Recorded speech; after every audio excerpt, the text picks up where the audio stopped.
Hi everyone, this is Arriea. Welcome back to another one of my videos. This is the third boss in the new dungeon called Banishing Storm. This is the part 2 version of this third boss. The part 1 version is on the surface. The part 2 version is underwater. So I want to thank everybody in this team for allowing me to record this video, and I'm going to go ahead and get started. But basically, the mechanics are just like the surface version for Li Bai. The only thing that's changed is that he has a bit more vitality that you have to DPS through, and he is moving much faster because he is a drunk version of Li Bai right now. So as you can tell, everything's pretty much the same.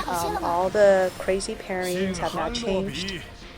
There is one new mechanic to this one. I'll show you once we get there. It's the falling swords, but we are not there yet.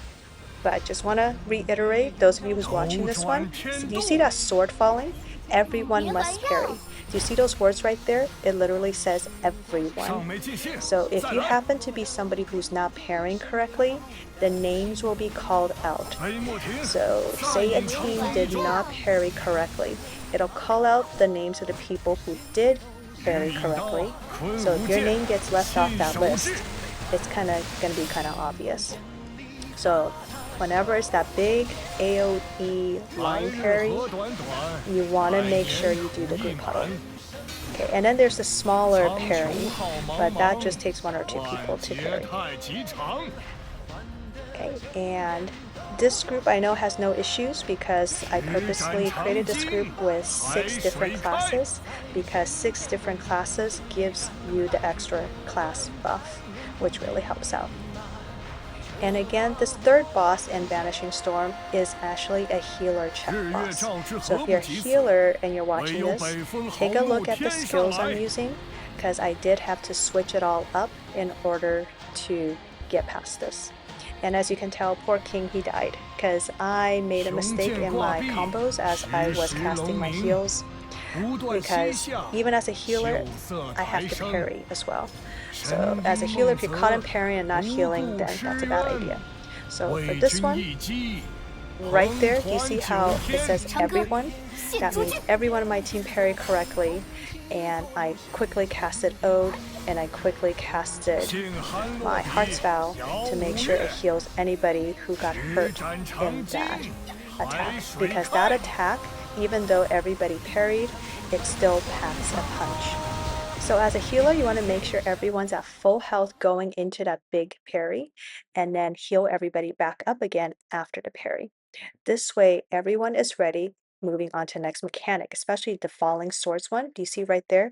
You want to make sure everybody is at full health before they go into the falling swords parry.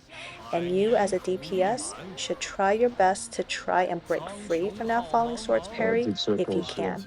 If you cannot, you just better hope that your healer is able to out-heal that damage.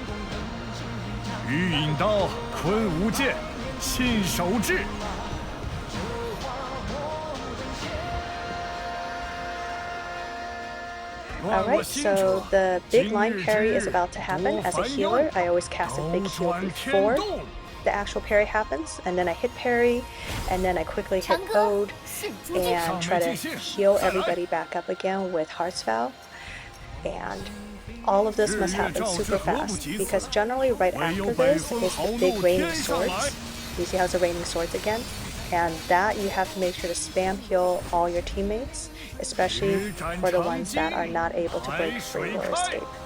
So this boss is definitely a healer check boss.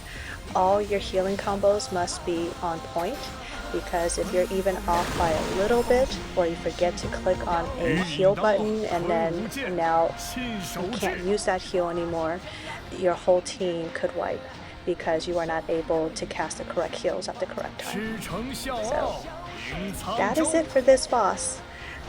It looks easy from this video, but it moves fast. So do be prepared, your fingers will get a workout from this.